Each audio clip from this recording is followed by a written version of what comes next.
Profitez de l'histoire suivante. Mon compagnon a décidé d'accueillir celui qui me tourmentait au lycée parmi nos convives, prétendant que ce n'était qu'une plaisanterie, mais lorsque j'ai mis fin aux préparatifs, il a publié sur les réseaux sociaux en me traitant de folle et de contrôlante. Si tout avait été normal, ou plutôt idéal, je serais en lune de miel en ce moment, au lieu d'écrire un stupide post sur Reddit pour obtenir un point de vue de personne que je ne connais même pas. Je n'avais aucune idée que la vie prendrait un tel tournant cruel et imprévisible. Je devrais être en Grèce en ce moment, avec l'homme que je considère comme l'amour de ma vie avant que je ne brise sa confiance, en fasse un poignard et me transperce le cœur avec. Je devais me marier avec Duncan, 28 ans, avec qui je suis en couple depuis 3 ans maintenant. La relation n'a jamais posé de problème, alors je n'avais jamais anticipé qu'une chose comme ça puisse arriver. C'était en fait l'une de mes meilleures et plus solides relations, c'est pourquoi je me sens maintenant peut-être avoir surréagi et provoqué une telle agitation pour ce qui était un simple canular. Au lycée, il y avait un gars nommé Aaron qui était le stéréotype de l'intimidateur. Il était bon en sport, un peu idiot par ailleurs, et cruel de manière inutile. Il n'y avait aucune raison pour lui d'être si méchant et sauvage. Je sais qu'il y a une tendance générale pour tout le monde de chercher une histoire triste et d'essayer de blanchir chaque méchant qu'il rencontre, merci, Disney, mais il n'y avait absolument aucune qualité rachetable chez Aaron. Il était juste pathétique, dégoûtant, et idiot, et honnêtement, avec le genre de coup tordu qu'il faisait à l'école, il devrait croupir dans un centre de détention. Le problème était que son père était une figure puissante de notre ville, nous venons d'une petite ville, donc personne ne pouvait rien faire contre lui. Tout le monde à l'école savait qu'il était un intimidateur, et personne n'avait le courage de s'opposer à lui, même pas les professeurs. Un jour, j'en ai eu assez. Je suis allée me plaindre au directeur de l'école, et il a dit qu'il enquêterait et ferait quelque chose à ce sujet. 1 mois s'est écoulé, et rien ne s'est passé. Ron n'avait pas arrêté, donc je savais que le directeur n'avait rien fait. Je suis retournée au bureau, cette fois-ci avec mon père. Mon père a forcé le directeur à faire une plainte écrite pour que cela figure dans les dossiers scolaires. J'étais trop jeune pour comprendre ça à l'époque, mais maintenant je le fais. Mon père savait que si nous tentions d'escalader la situation en dehors de l'école, le directeur pourrait prétendre que je ne lui avais jamais fait de plainte. Alors mon père a veillé à ce que nous créions une trace écrite qui ne pouvait être contestée. Les choses sont devenues sérieuses. Aaron a été appelé au bureau, et son père a été appelé. Le père n'est pas venu, il était trop occupé, tu vois. Un autre jour, sa mère a été appelée, mais elle n'est pas venue. Cela s'est produit 3 fois, et aucun parent n'est venu. Donc finalement, cela s'est résumé au directeur lui donnant un avertissement verbal comme quoi cela ne devait pas se reproduire, et si c'était le cas, l'école devrait prendre des mesures contre lui. Tout le monde savait que l'école ne prendrait aucune mesure contre lui. Mais plus important encore, Aaron savait que personne ne pouvait le toucher. Il était invincible, et c'était à ce moment-là que le harcèlement est devenu beaucoup pire. Auparavant, c'était juste des insultes et des choses, mais maintenant cela s'est transformé en véritable farce. Comme le fait de graisser le type de la cafétéria de l'école pour qu'il mette un cafard dans ma nourriture. Il mettait de la gomme sur mon siège habituel en classe, et cela tachait tous mes vêtements. Il était malin à ce sujet. Il ne m'abordait ni physiquement ni verbalement mais avait recours à une sorte de torture mentale méchante et tordue qui était d'une certaine manière hilarante pour tout le monde autour de moi. Chaque fois que j'essayais de faire un scandale à ce sujet, on me traitait de prude et de snob, et on me disait que je n'avais pas d'humour. En fin de compte, l'expérience était horrible, et même si cela remonte à une décennie, j'ai parfois encore des cauchemars à ce sujet, et je déteste Aaron de toute mon âme. Il n'y a aucune façon que je puisse lui pardonner. Même s'il a changé, ce que le bouche à oreille me dit, je m'en fiche. Je ne lui dois pas de pardonnement. Il m'a fait une blague, et je ne vais jamais lui pardonner. Aaron est devenu une partie de mon passé que j'ai enterré profondément en moi une fois que je suis partie à l'université. Je suis partie dans un autre état, j'ai obtenu mon diplôme et je n'ai jamais été en contact avec lui depuis. Nous avons quelques amis en commun sur les réseaux sociaux, donc je le voyais parfois sur une photo de groupe, mais c'était tout. Pour moi, le chapitre Aaron s'était terminé dès que j'ai quitté l'école, et même si je suis encore traumatisée par ce qu'il m'a fait subir, j'avais simplement arrêté mentalement de me replonger dans ces souvenirs ou cette partie de ma vie. Quand j'ai rencontré Duncan il y a environ 3 ans, nous nous sommes tout de suite bien entendus. Cependant, 6 mois dans la relation, il a essayé de me faire une blague. Il se proclamait farceur de son groupe et en était assez fier. J'avais remarqué cela dans les premières semaines de notre relation. Cependant, je lui avais clairement fait comprendre que je n'étais pas fan de blagues et que cela réveillait de mauvais souvenirs en moi. Il semblait avoir compris, mais au bout de 6 mois, il a essayé de me faire une blague. J'avais vent de ses intentions à l'avance, et j'ai contrecarré ses plans. Nous avons eu la plus grande dispute de notre relation à ce moment-là, et j'étais très proche de rompre avec lui. Je lui ai dit que s'il ne pouvait pas respecter une exigence si fondamentale que j'avais envers lui, je ne voulais plus rien avoir à faire avec lui. C'était un mauvais combat car il a dit que ce n'était pas si grave et que je devais apprendre à rire. La situation s'est aggravée, et j'ai eu d'horribles flashbacks de l'école. C'est à ce moment-là que j'ai craqué et lui ai raconté ce qui m'était arrivé à l'école. Il est resté silencieux un moment avant de s'excuser profusément. Il a dit qu'il ne savait pas que j'avais vécu ça et qu'il était très désolé. Il semblait sincère, et j'ai pensé que je devrais lui donner le bénéfice du doute en lui faisant savoir tout mon traumatisme associé aux blagues. Cela remonte à 2 ans et demi, et il n'avait jamais fait de blague depuis. Encore moi, jusqu'au jour de notre mariage. J'avais honnêtement complètement oublié cet incident, je n'avais aucune raison de m'en souvenir. Je sais que c'était une énorme dispute, mais les choses se sont arrangées et il était vraiment désolé, donc nous avons dépassé cet obstacle. Maintenant, en arrivant au jour du mariage, tout se passait bien. C'était une petite cérémonie que nous avions planifiée avec quelques amis et de la famille, et j'étais très heureuse. J'étais certaine qu'il était l'homme avec qui je voulais passer le reste de ma vie, et je pensais que tout était parfait. Duncan avait mentionné qu'il avait invité un invité spécial au mariage il y a quelques semaines, mais je n'y avais pas vraiment prêté attention. Je pensais que ce serait sa vieille grand-mère, je l'adore, c'est un amour, et elle nous avait dit qu'elle ne pourrait pas venir. Je pensais qu'elle avait réussi à venir de toute façon. C'est environ une demi-heure avant de marcher dans l'allée. Il y a 1 million de choses qui me traversent l'esprit. J'essaie d'appeler Héloïse, ma demoiselle d'honneur, mais l'appel ne passe pas. Je panique un peu, me calme, et j'appelle Samantha, une demoiselle d'honneur. Même chose. L'appel ne passe pas. J'essaie Néa, une autre demoiselle d'honneur, et ça dit la même chose. À ce stade, des alarmes retentissent dans ma tête. J'appelle Jonah, le témoin de Duncan, et il me dit qu'il ne voit personne de ma partie nuptiale, essentiellement les demoiselles d'honneur et ma demoiselle d'honneur, et qu'il était sur le point de m'appeler pour vérifier si tout allait bien. Je demande à maman, qui était avec moi à ce moment-là, d'appeler papa pour savoir ce qu'il se passait, et elle revient toute bouleversée, en disant que personne n'a la moindre idée d'où sont ces gens. J'hyperventile à ce stade, et je suis vraiment effrayée car je ne peux joindre personne. Je demande à Jonah de ne rien dire à Duncan, car je ne veux pas qu'il s'inquiète. Je ne savais pas que tout cela était de son fait depuis le début. J'essaie de me faufiler dans la salle de mariage pour comprendre ce qu'il se passe, et ce que je vois me laisse bouche bée. Le sol tremblait sous mes pieds. C'était Erin à la porte. Je ne me souviens de rien d'autre, je me rappelle seulement avoir respiré bruyamment et m'être effondrée par terre. J'étais complètement figée, je ne pouvais pas bouger mon corps maudit, et quelques personnes ont dû réellement me porter. Il y a eu beaucoup d'agitation pour les quelques minutes suivantes, je me souviens de ça. Je me rappelle vaguement que Duncan s'approchait de moi. Il était inquiet, je dois lui accorder ça. Mais quand je me suis sentie mieux, je ne sais même pas combien de temps ça a pris. Il s'est mis à rire. Il a dit que j'aurais dû voir ma tête, et que c'était la meilleure plaisanterie qu'il ait faite depuis longtemps. Je l'ai regardé incrédule. À ce moment-là, ma demoiselle d'honneur et mes demoiselles d'honneur étaient arrivées, alors je leur ai demandé où elles étaient. Elles m'ont dit qu'elles avaient été enfermées dans une pièce et que leur téléphone n'était pas joignable. C'était Duncan qui les avait fait venir, et il avait même pris les téléphones de certaines d'entre elles. Et c'était Erin qui les avait enfermées à l'intérieur. J'ai sifflé à Héloïse, elle est mon amie depuis l'école, et elle connaît toute l'histoire d'Erin. Je lui ai demandé pourquoi il était là, et elle m'a dit qu'Erin était l'invité spécial dont parlait Duncan.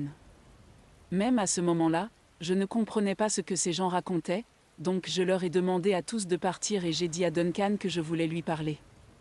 Il a dit que nous pourrions parler après la cérémonie, car il se faisait tard de toute façon.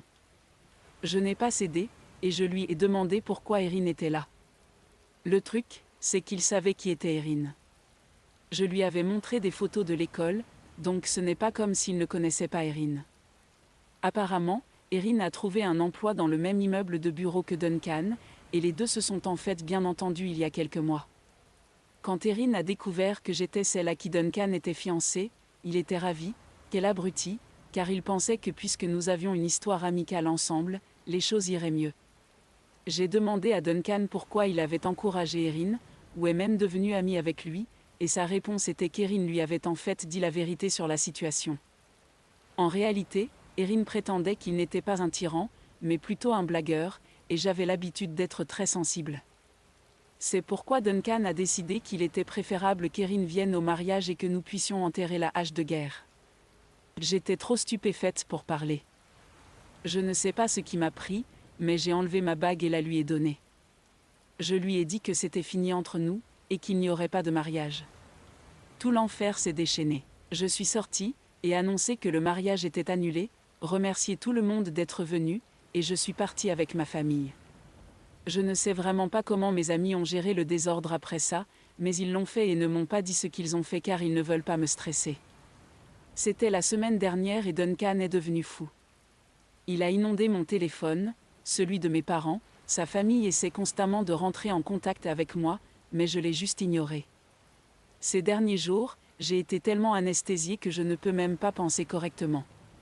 Et ce n'est pas tout, il me diffame sur les réseaux sociaux, disant que je n'étais pas capable d'encaisser une simple blague et que j'étais prude, et tout le reste. C'est un gâchis, et je ne sais vraiment pas comment diable je me suis retrouvée dans cette situation.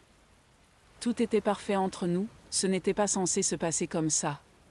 Je ne sais pas ce qui l'a poussé à faire cette blague. Je ne sais même pas ce qui m'a amené à prendre cette décision. J'ai revu Erin et tout m'est revenu en mémoire.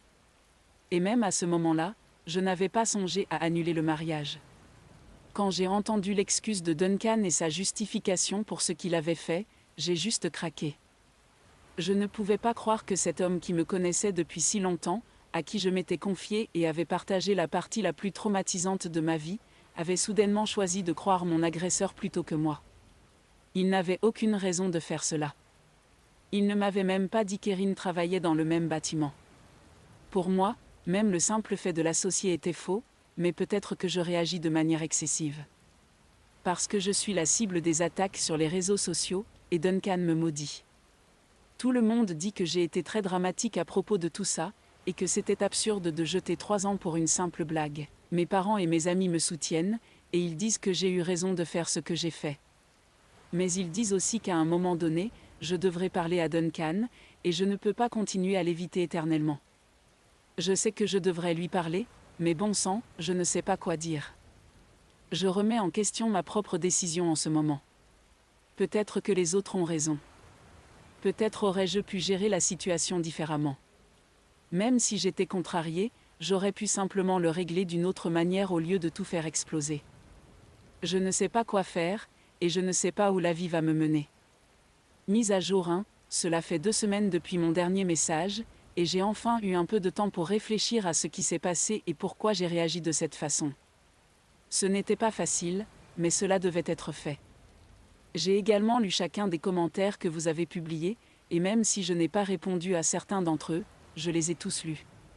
Je vous suis tellement reconnaissant pour vous et vos conseils, et je suis content d'être venu sur Reddit pour de l'aide. Vous m'avez ouvert les yeux sur tellement de choses que j'étais prêt à balayer sous le tapis parce que mon ex-fiancé était un farceur. Je ne réalisais même pas à quel point la situation était mauvaise et à quel point elle était humiliante et insultante pour moi en tant que partenaire. À tous ceux qui ont souligné à quel point Duncan était un gros C***N, je tiens à vous dire merci. Parce que même s'il a été génial toutes ces années avant cela, ce n'est pas quelque chose d'excusable, du moins à mes yeux. Le drôle dans tout ça, c'est que comme je ne lui ai toujours pas parlé de ce qui s'est passé le jour du mariage, il continue de balancer des sales astérisques péris à mon sujet partout. En public, il agit comme si tout était de ma faute, mais en privé, il m'a supplié de parler. Je voulais en finir avec le drame, donc je suis allée le voir hier. Il voulait rentrer à la maison, mais j'ai dit que je ne serais prêt à le rencontrer que dans un lieu public. Nous nous sommes rencontrés dans un café, et la rencontre a été un désastre, pour ne pas dire le moins du monde. J'avais espéré, stupidement, je l'admets, qu'il aurait au moins eu des remords, qu'il aurait utilisé ce temps pour s'interroger et creuser profondément pour comprendre pourquoi j'avais réagi de la manière dont j'ai réagi. Mais non. Il était lui-même, arrogant comme d'habitude, et j'en avais assez. Il a commencé par dire que j'avais très mal réagi, et que cela l'avait couvert de honte dans la société. Il a également dit que ce n'était pas une si grosse plaisanterie, et certainement pas une réaction excessive. Je l'ai laissé parler à sa guise, puis j'ai démonté son argument petit à petit. Je lui ai dit que le simple fait d'avoir invité Aaron à notre mariage était étrange. Pourquoi aurais-tu pu penser à amener mon abuseur le jour censé être le plus spécial de ma vie ? Il a eu l'audace de se moquer de moi et de dire « Je sais à quel point il était un abuseur, Mel. » Je n'avais jamais imaginé qu'il aurait pu descendre à ce niveau et me dire quelque chose d'aussi cruel, mais bon, peut-être que je n'avais jamais vu ce côté de lui. Il m'a fallu toute ma force pour ne pas sauter par-dessus la table et le gifler en pleine figure. Je lui ai dit que s'il croyait un parfait inconnu plutôt que moi, la femme qu'il voulait épouser, alors c'était fini, et que j'étais contente d'avoir annulé le mariage. Il a roulé des yeux, et je pense qu'il traitait encore cela comme une petite dispute et non comme une rupture. Il a dit que j'étais dramatique pour rien, et que je devais me calmer et parler de manière rationnelle. Je lui ai dit qu'il n'y avait plus rien à dire entre nous car il ne croyait clairement pas ce que je disais. De plus, il avait choisi de croire mon abuseur, de l'inviter au mariage, tout ça pourquoi ? Quelques rires bon marché, et personne n'a trouvé ça drôle, sauf lui. Ce n'était même pas une bonne plaisanterie. Il a ensuite dit quelque chose qui m'a fait perdre tout respect pour lui. Il a dit qu'il était prêt à me pardonner et à me reprendre, malgré mes pitreries ridicules. Mais je devais admettre publiquement que j'étais dramatique. C'était lui, il parlait à un mur, c'était vraiment exaspérant. Il faisait preuve d'une telle obtusité sur toute la question, comme si c'était de ma faute. Et c'est à ce moment-là que j'ai réalisé qu'il croyait vraiment que c'était moi le responsable. Il ne cessait d'insister sur le fait que je devais arrêter de tout prendre aussi au sérieux, et j'en avais assez. Il était têtu, et je n'avais plus envie de lui parler. Je lui ai simplement rendu ma bague, et c'est à ce moment-là qu'il a réalisé que je parlais sérieusement du fait que nous ne serions plus ensemble. Son comportement entier a changé instantanément. C'était pathétique à voir, franchement. Il a commencé à me supplier de reconsidérer, disant qu'il avait fait une erreur et tout le tralala. Ce changement était dégoûtant car je savais qu'il n'était pas sincère. Je lui ai dit que s'il fallait que je retourne la bague pour qu'il réalise à quel point il avait fait une énorme erreur, alors il était un petit écolier immature. Je lui ai dit que c'était fini entre nous et que je ne me réconcilierais pas avec lui. Il m'a supplié de m'asseoir pour discuter davantage de tout cela, mais j'en avais assez. Je suis sortie du café et j'ai ressenti tellement de soulagement et de puissance à cet instant précis.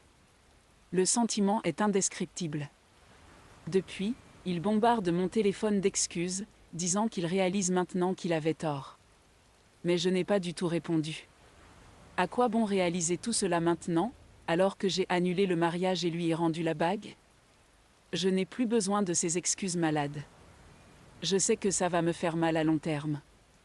Nous avons été ensemble pendant 3 ans. Nous avions planifié toute une vie ensemble. Donc oui, ça va être difficile, et ça va probablement me frapper dans quelques jours, l'ampleur de tout ça. Mais c'est comme ça. Je ne peux pas me forcer à être à nouveau avec lui. Il n'a pas seulement trahi ma confiance. J'ai aussi perdu tout respect pour lui, et pour moi, il n'y a pas de retour possible après ça. Pas du tout. Donc voilà, 3 ans s'envolent, et tout s'en va avec, mais au moins je peux dormir la nuit en sachant que j'ai fait le bon choix pour moi-même. Mise à jour 2. J'ai suivi les conseils de beaucoup d'entre vous ici et décidé d'éclaircir les choses moi-même. Après ma rencontre avec Duncan, il était tout demandeur et collant pendant quelques jours, puis il est devenu silencieux. Je pensais qu'il avait peut-être compris que c'était fini entre nous pour de bon, et que le bon sens avait prévalu. J'avais tort. J'ai reçu un appel paniqué d'Héloïse, qui m'a dit que Duncan avait publié une longue histoire à pleurer sur Facebook et Instagram pour que le monde entier puisse le voir. C'était une tentative très unilatérale et maladroite pour chercher de la compassion, et le peu de respect que j'avais pour lui a disparu dès que j'ai fini de lire tout ce qu'il avait écrit. Il m'avait littéralement traité de tous les noms et avait dit au monde que c'était moi qui lui causais du tort parce que j'étais jalouse du fait qu'il se fasse de nouveaux amis, notamment Aaron. Il a essayé de me dépeindre comme une partenaire folle et contrôlante, écrivant que j'avais toujours été ainsi, et qu'il avait dû renoncer à des amis et des amitiés à cause de moi, ce qui n'avait jamais été le cas. Il a tenté de me représenter comme une femme toxique ayant un problème avec quiconque n'était pas moi, à tel point que j'étais mal à l'aise à propos d'un ami qu'il s'était fait au bureau, et le pire selon lui était que cet ami était un homme, donc il n'y avait aucune chance qu'il se passe quelque chose entre eux. Il a prétendu être tout gentil et soumis dans son message, disant qu'il aurait compris et aurait même cédé si son ami avait été une femme, mais étant donné ma réaction face à un ami masculin, allant jusqu'à annuler le mariage et refuser toute réconciliation, cela montrait que j'étais égoïste, insécure et narcissique. Il a assemblé les mots qu'il pouvait trouver pour me calomnier de la pire façon possible. Je n'avais jamais pensé qu'il pourrait descendre à ce niveau, mais il m'a prouvé le contraire une fois de plus. Et je savais que je devais limiter les dégâts. La situation devenait complètement incontrôlable, il était temps pour moi de passer à l'offensive, ou il passerait simplement tout sous silence et deviendrait la victime de toute la situation. Il m'a fallu une journée entière pour trier mes pensées et écrire tout ce que j'ai fait. Le texte ou le message est trop long pour le copier ici, mais il ne disait vraiment rien d'autre que ce que j'ai déjà mentionné dans mon message original. Je me suis assuré d'inclure la partie où j'ai été harcelée par son nouvel ami à l'école et où je lui avais dit tôt dans la relation que j'avais une aversion pour ce genre de blague. Je n'ai pas mâché mes mots, je n'ai pas essayé d'être gentille à ce sujet. Mais je n'ai pas non plus menti. Chaque mot que j'ai publié pour que le monde le voie était la vérité, et c'est précisément ce qui n'était pas digeste pour Duncan. Dire que le message est devenu viral serait un euphémisme. Toutes les personnes qui se plaignaient de ce que j'étais et consolaient et ménageaient Duncan m'envoyaient maintenant des messages privés pour s'excuser et se corriger. J'étais inondée de messages et d'appels, étonnamment aucun de Duncan lui-même. Je viens juste de recevoir un message de sa part un jour plus tard me traitant de salope stupide, et c'est tout. J'ai ensuite bloqué ses numéros car je n'ai plus besoin de lui dans ma vie, et je n'ai certainement pas besoin de plus de drame. La chose surprenante qui s'est produite, c'est que sa mère m'a contacté. Je l'ai toujours appréciée, elle était de bon sens, même si nous n'avons pas beaucoup interagi pour être proches. Elle m'a dit qu'elle avait entendu une histoire très différente de celle de Duncan et qu'elle était désolée de ne pas m'avoir demandé plus tôt. Elle m'a dit qu'elle avait cru son fils, et qu'elle réalise maintenant que c'était une erreur. Elle s'est excusée de sa part, et je lui ai dit qu'elle n'avait pas à le faire. Parmi toutes les personnes qui m'ont contactée, ses excuses et son message semblaient les plus sincères, et elle n'avait même pas à s'excuser si je suis honnête. Ce n'était pas de sa faute si son fils adulte se comportait de cette façon. Je n'ai heureusement rien reçu d'Aaron encore, et je sais que je n'en aurai pas. S'il avait encore l'audace de se tenir devant moi et jouer à cette stupide farce le jour de mon mariage, je peux faire une estimation assez précise de combien il aurait dû mûrir toutes ces années, 0. Le récit a maintenant changé, et les gens boycottent Duncan, à la fois pour être dans le pétrin et pour avoir menti surtout pour des points de sympathie sur les réseaux sociaux et de la compassion de la part d'inconnus sur Internet. C'est triste de voir comment les choses ont tourné pour lui. C'est triste pour moi aussi, car l'adrénaline de tout ce drame va bientôt s'estomper, et j'appréhende cela car c'est à ce moment-là que je devrais affronter la réalité. Ce n'est pas quelque chose que l'on peut éviter, et maintenant je pense qu'il est temps que j'arrache le pansement. Cela fait longtemps maintenant que je nage et que je me noie alternativement dans ce foutoir maudit. Il est temps que je m'en sorte. Je le dois à moi-même, à mes parents et à mes amis qui m'ont soutenu tout au long de cet épisode. Merci à tous ceux qui m'ont soutenu et m'ont aidé à rester ferme dans ma décision, car j'étais sur le point de faire marche arrière et de retourner avec Duncan lorsque j'avais posté pour la première fois. Je suis contente de ne pas avoir cédé, et de ne pas l'avoir laissé me manipuler en me faisant croire que j'étais celle qui exagérait. Espérons que les choses s'amélioreront à partir de maintenant. Mise à jour 3, je pars en voyage. Duncan et moi avions initialement prévu de partir en lune de miel quelques semaines après le mariage. Eh bien, ce ne sera pas une lune de miel, mais j'ai dépensé une somme considérable pour les réservations, alors je me suis dit, pourquoi pas ? Je vais partir en voyage en solo en Asie du Sud-Est. Je sais que cela peut sembler étrange pour beaucoup d'entre vous, Mais j'ai besoin d'une pause, et après avoir été en couple pendant 3 ans, j'ai besoin de recommencer, et plus important encore, de redécouvrir comment faire les choses par moi-même. Je n'ai plus de nouvelles de lui maintenant, ce qui me soulage vraiment, et aussi un peu triste car peu importe ce qui s'est passé, il me manque. Bien sûr, je ne vais pas retourner vers lui, mais il n'est pas facile de se détacher d'une relation qui a duré si longtemps. Donc j'ai besoin de ce voyage pour me recentrer. Se concentrer et changer mes idées. La situation n'est pas idéale, mais je dois apprendre à en tirer le meilleur parti.